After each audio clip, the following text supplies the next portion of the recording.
আপনারা দেখছেন একুশে টেলিভিশন। বিশ্ব সম্প্রদায়ের উন্নয়নে অবদান রাখতে চায় বাংলাদেশ, বললেন প্রধানমন্ত্রী। ইউনেস্কো বঙ্গবন্ধু আন্তর্জাতিক পুরস্কার প্রদান। পৃথিবীর ইতিহাসে ইনডেমনিটি অধ্যাদেশের নজির নেই মন্তব্য বিশিষ্টজনদের। মোশতাক জিয়ার মরণোত্তর বিচার দাবি। সাম্প্রদায়িক অপশক্তির ষড়যন্ত্র ঐক্যবদ্ধভাবে মোকাবেলার আহ্বান। প্রতিষ্ঠা বার্ষিকীতে যুবলীগের বর্ণাঢ্য শোভাযাত্রা।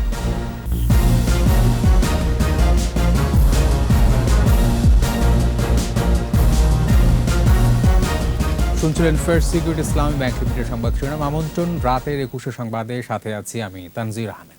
দর্শক, 21 টেলিভিশন সংবাদ একই সাথে সরাসরি দেখতে পাবেন আমাদের ফেসবুক পেজ www.facebook.com/2124 অনলাইনে। নিজেদের সীমিত সামর্থ্যে বিশ্ব সম্প্রদায়ের আর্থসামাজিক উন্নয়ন অগ্রগতিতে অবদান রাখার কথা বলেছেন প্রধানমন্ত্রী শেখ হাসিনা। প্যারিসে ইউনেস্কো বাংলাদেশ বঙ্গবন্ধু শেখ মুজিবুর রহমান আন্তর্জাতিক পুরস্কার প্রদান অনুষ্ঠানে তিনি বলেন, সৃজনশীল অর্থনীতিতে বিনিয়োগ, প্রযুক্তিগত অগ্রগতির সম্মিলিত লক্ষ্য পূরণ সম্ভব। আরও জানাচ্ছেন প্রণব চক্রবর্তী। প্রথমবারের মতো সৃজনশীল অর্থনীতির জন্য ইউনেস্কো বঙ্গবন্ধু শেখ মুজিবুর রহমান আন্তর্জাতিক পুরস্কার প্রদান। বেসরকারি সংস্থা উগান্ডার মোটিভ ক্রিয়েশনস এর হাতে পুরস্কার তুলে দেন প্রধানমন্ত্রী শেখ হাসিনা। বঙ্গবন্ধু শেখ মুজিবুর রহমান আন্তর্জাতিক পুরস্কার প্রবর্তনের সিদ্ধান্ত বিশ্ব মানবতা ও শান্তিতে বঙ্গবন্ধু শেখ মুজিবুর রহমানের অবদানের প্রতি সব থেকে উপযুক্ত সম্মান। বাংলাদেশের উন্নয়নে আন্তর্জাতিক সম্প্রদায়ের সমর্থনের কথা জানিয়ে প্রধানমন্ত্রী বলেন, সৃজনশীল অর্থনীতিতে বিনিয়োগ, আর্থসামাজিক উন্নয়নে অগ্রগতির সম্মিলিত লক্ষ্য পূরণ সম্ভব হবে। আমরা এখন আমাদের সীমিত সামর্থ্য দিয়ে বিশ্ব সম্প্রদায়ের উন্নতির জন্য আর্থসামাজিক উন্নয়ন এবং প্রযুক্তিগত অগ্রগতিতে অবদান রাখতে চাই। আমরা বিশ্বাস করি যে সৃজনশীল অর্থনীতিতে বিনিয়োগের ফলে আর্থসামাজিক উন্নয়ন এবং প্রযুক্তিগত অগ্রগতির সম্মিলিত লক্ষ্য পূরণ সম্ভব। শেখ হাসিনা বলেন, বঙ্গবন্ধুর নামে আন্তর্জাতিক এই পুরস্কার বৈশ্বিক অগ্রাধিকার অর্থাৎ লিঙ্গ সমতা এবং যুবকদের অগ্রাধিকারে অবদান রাখবে। ইউনেস্কো বাংলাদেশ বঙ্গবন্ধু শেখ মুজিবুর রহমান আন্তর্জাতিক পুরস্কার অবশ্যই সৃজনশীল উদ্যোক্তা বিকাশে সর্বোত্তম অনুশীলনকে ধারণ, উদযাপন ও যোগাযোগের মাধ্যমে একটা জ্ঞান আদান প্রদানের কৌশল তৈরি করবে, যা অন্যান্য সকল দেশ অনুসরণ করতে পারবে। এদিকে ইউনেস্কো সদর দপ্তরে 41তম সাধারণ অধিবেশনে দেয়া ভাষণে প্রধানমন্ত্রী সবার জন্য সমান সুযোগ নিশ্চিত করতে দূর শিক্ষণ ও অনলাইন শিক্ষাকে বৈশ্বিক পাবলিক পণ্য হিসেবে ঘোষণা করার আহ্বান জানান। During the pandemic, I call upon this august body to declare remote learning and online education as a global public good.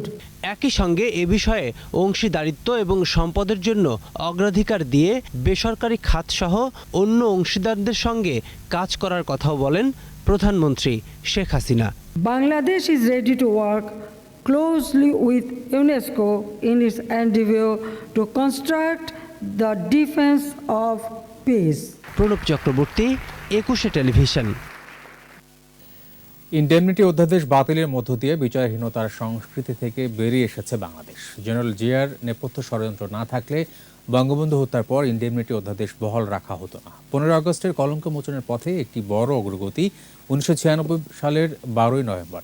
এদিন জাতীয় সংসদের অধিবেশনে ইনডেমনিটি অধ্যাদেশ রহিতকরণের বিল পাশের মধ্য দিয়ে 15 আগস্টে খুনিদের দায়মুক্তির অবসান ঘটে।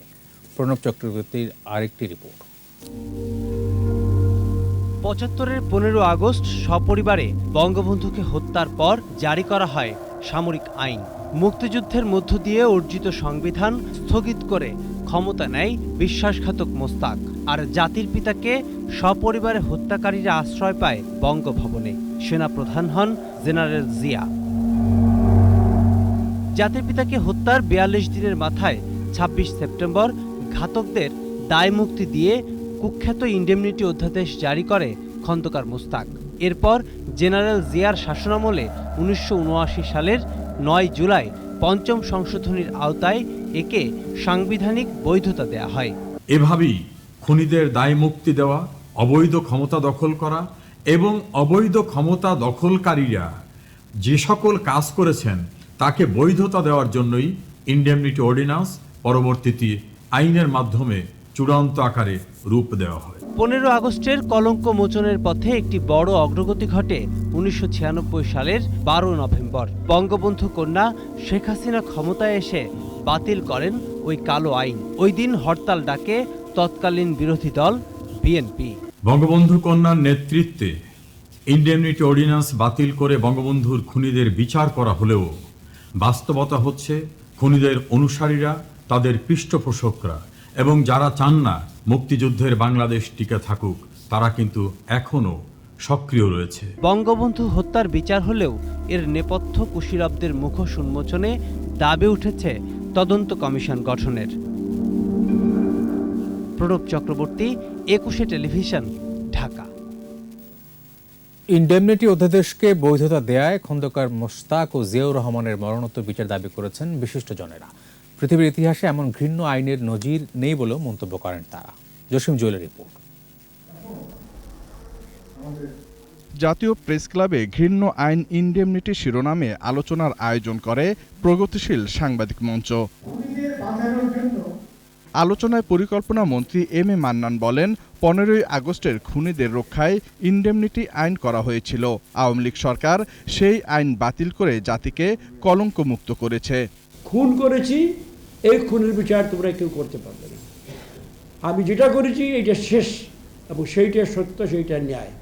এই জন্য দাম্ভিক, অনৈতিহাসিক, মূর্খতায় পরিপূর্ণ এবং জিজ্ঞাসায়, ঘৃণায়, প্রতিহিংসায় পরিপূর্ণ কোনো আদেশ কোথাও কেউ দিয়েছে কিনা আমার সামান্য জ্ঞানে আমি পাইনি।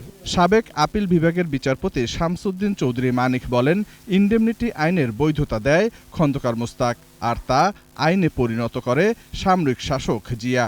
জিয়া, মোশতাক এবং সায়েদ, যে এই তিনজন ছিল দেশদ্রোহী, তারা সংবিধান লঙ্ঘন করেছে, গণতন্ত্রের অগ্রযাত্রা ব্যাহত করেছে। তাদের রাষ্ট্রদ্রোহিতার জন্যই তাদের বিচার হওয়া উচিত। আলাদা কমিশন করে এর পেছনের ষড়যন্ত্রকারীদের চিহ্নিত করার দাবি জানান বক্তারা। অন্ধকারে যেগুলো আছে আমরা জানি না, সব কিছুকে প্রকাশ করতে হবে। জসিম জুয়েল, 21 টেলিভিশন, ঢাকা। সাম্প্রদায়িক অপশক্তির বিরুদ্ধে কর্মীদের সজাগ থাকার আহ্বান জানিয়েছেন যুবলীগ চেয়ারম্যান শেখ ফজলে শামস পরশ। 49তম প্রতিষ্ঠাবার্ষিকী বর্ণাঢ্য শোভাযাত্রার উদ্বোধন করে তিনি বলেন, সকল ষড়যন্ত্র ঐক্যবদ্ধভাবে মোকাবেলা করতে হবে। মাহমুদ হাসানের রিপোর্ট।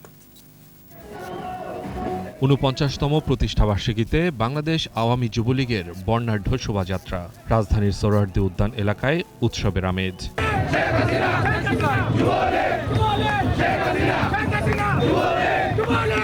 বিভিন্ন থানা ও ওয়ার্ড থেকে মিছিল নিয়ে জড়ো হয় নেতাকর্মীরা। জনভোগান্তি এড়াতেই বৃহস্পতিবার কর্মসূচির পরিবর্তন করে ছুটির দিনে আনা হয়। বর্ণিল এই শোভাযাত্রার উদ্বোধন করেন যুবলীগের চেয়ারম্যান শেখ ফজলে শামস পরশ। সাম্প্রদায়িক অপশক্তির সব ষড়যন্ত্র মোকাবেলা করে দেশকে এগিয়ে নেওয়ার অঙ্গীকার করেন যুবলীগ চেয়ারম্যান। এটা এমন যুবলীগ যেটা বঙ্গবন্ধুর স্বপ্ন সামনের দিকে নিয়ে যাবে, নেত্রীর হাতকে শক্তিশালী করবে এবং একটা মর্যাদাশীল, আত্মনির্ভরশীল জাতি হিসাবে আমাদেরকে প্রতিষ্ঠিত করবে। পরে জাতীয় পতাকা দলীয় পতাকায় রঙিন হয়ে শোভাযাত্রাটি বের হয়। শাহবাগ, কাঁটাবন, সায়েন্স ল্যাব, সিটি কলেজ, কলাবাগান হয়ে ধানমন্ডি 32 নম্বরে গিয়ে র্যালিটি শেষ হয়। এর আগে শাহবাগ এলাকায় মহানগর উত্তরের 8 নম্বর ওয়ার্ডের কর্মীদের সাথে দক্ষিণের 56 নম্বর ওয়ার্ডের কর্মীদের মধ্যে ধাওয়া পাল্টা ধাওয়া হয়।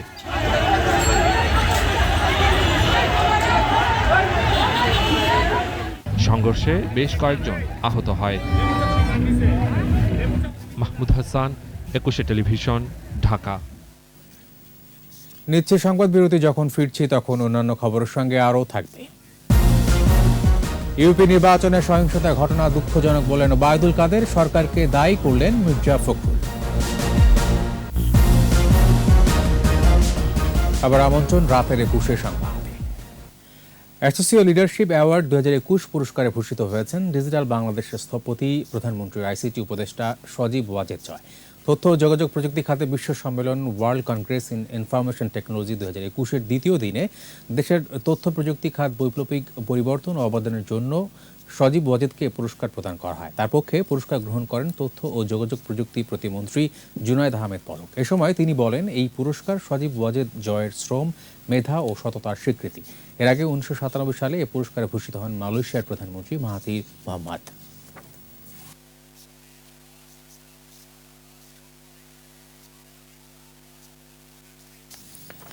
ইউনিয়ন পরিষদ নির্বাচনে হতাহতের ঘটনা দুঃখজনক বলে মন্তব্য করেছেন আওয়ামী লীগের সাধারণ সম্পাদক ওবায়দুল কাদের। সকালে তার বাসভবনে ব্রিফিংকালে এ মন্তব্য করেন তিনি। সারা দেশে নির্বাচন ঘিরে যে উৎসব তা ধরে রাখতে সকলকে সতর্ক থাকারও আহ্বান জানান ওবায়দুল কাদের। 65 থেকে 70% ভোটারের উপস্থিতিতে স্বতঃস্ফূর্ত এবং উৎসব মুখর পরিবেশে গতকাল অনুষ্ঠিত দ্বিতীয় দফা ইউনিয়ন পরিষদ নির্বাচনে বিভিন্ন স্থানে কিছু প্রাণহানির ঘটনা ঘটেছে, অনেকেই আহত হয়েছেন। এ হতাহতের ঘটনা অত্যন্ত দুঃখজনক। সারা দেশে তৃণমূল পর্যায়ে নির্বাচনকে ঘিরে যে উৎসব মুখরতা তা ধরে রাখতে আমাদের সকল পক্ষকে আরও সতর্ক থাকতে হবে। ইউনিয়ন পরিষদ নির্বাচনে সহিংসতার জন্য সরকারকে দায়ী করলেন বিএনপি মহাসচিব মির্জা ফখরুল ইসলাম আলমগীর। জাতীয় প্রেস ক্লাবে এক আলোচনায় তিনি বলেন, সারা দেশে নির্বাচন ঘিরে সন্ত্রাস আর সহিংসতা চলছে। মির্জা ফখরুল বলেন, পরিকল্পিতভাবে দেশ থেকে গণতন্ত্র নির্বাসন দেওয়া হয়েছে। সাধারণ মানুষের দুঃখ কষ্ট বোঝার ক্ষমতা সরকারের নেই বলেও মন্তব্য করেন তিনি। এছাড়া নির্বাচন কমিশন নির্বাচন ব্যবস্থা ধ্বংস করেছে বলেও অভিযোগ বিএনপি মহাসচিবের।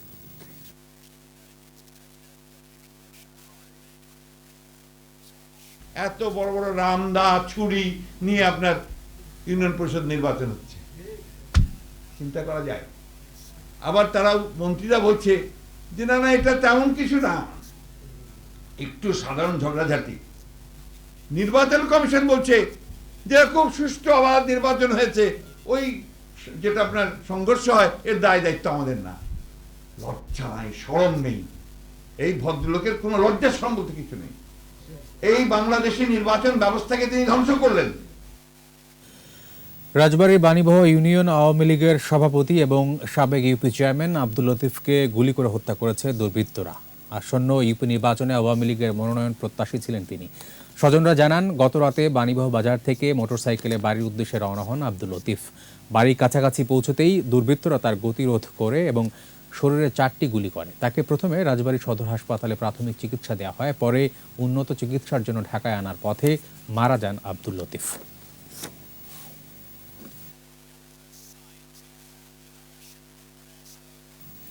নিচে সংবাদ বিরতি যখন ফিরছি তখন অন্যান্য খবরের সঙ্গে আরও থাকবে।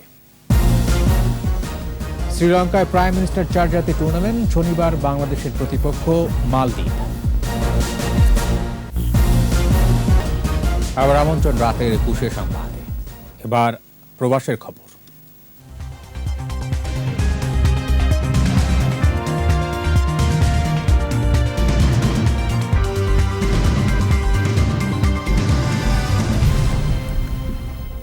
সাম্প্রদায়িক অশুভ শক্তিকে প্রতিহত করে রাষ্ট্রনায়ক শেখ হাসিনার উন্নয়নের ধারাবাহিকতা বজায় রাখার অঙ্গীকারের মধ্য দিয়ে বাহরাইনে বাংলাদেশ আওয়ামী যুবলীগের 49তম প্রতিষ্ঠা বার্ষিকী পালিত হয়েছে। বৃহস্পতিবার সন্ধ্যায় বাংলাদেশ সমাজ কার্যালয়ে যুবলীগ বাহরাইন শাখার আয়োজনে আলোচনা সভা ও কেক কাটা হয়। এ সময় প্রধান অতিথি ছিলেন বাংলাদেশ সমাজ বাহরাইনের সভাপতি মঞ্জুর আহমেদ।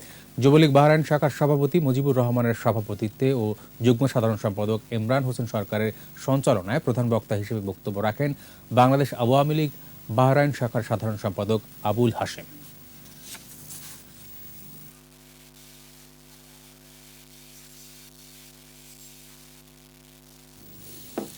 ঢাকা উত্তর সিটি কর্পোরেশন মেয়র আতিকুল ইসলাম জানিয়েছেন, ঢাকা সিটি কর্পোরেশন প্রবাসীদের জন্য সিটি বন্ড চালু করতে যাচ্ছে, যা মনিটরিং করবে সিকিউরিটি এক্সচেঞ্জ। দুবাইয়ে UAE greater Comilla welfare society আয়োজিত সংবর্ধনায় প্রধান অতিথির বক্তব্যে মেয়র আতিকুল ইসলাম এসব কথা জানান। সোসাইটির সভাপতি মোহাম্মদ মাহবুব আলম মানিক সিআইপির সভাপতিত্বে ও সাধারণ সম্পাদক নাসির উদ্দিন কাউসারের সঞ্চালনায় প্রধান অতিথি ছিলেন আরব আমিরাতে নিযুক্ত বাংলাদেশের রাষ্ট্রদূত Mohammad Abu Jafar, Dubai consul general BM Jamal Hossain, Bangladesh সমিতি সার্জার সভাপতি MA বাশার।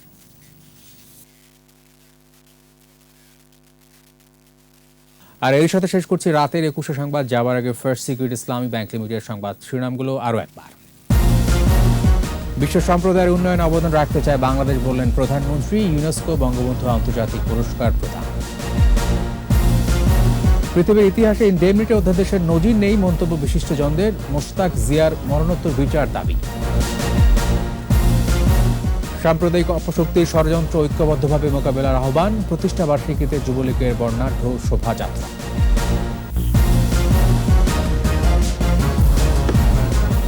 সর্বশেষ খবর জানতে ডায়াল করুন 2021 নম্বরে আর ভিজিট করুন 21tv.com ওয়েবসাইটে। এছাড়া ফেসবুক লগ ইন করতে পারেন facebook.com/2124 অনলাইনে। 21 খবর দেখুন, 21 সাথেই থাকুন, স্বাস্থ্যবিধি মেনে চলুন, সুস্থ থাকুন।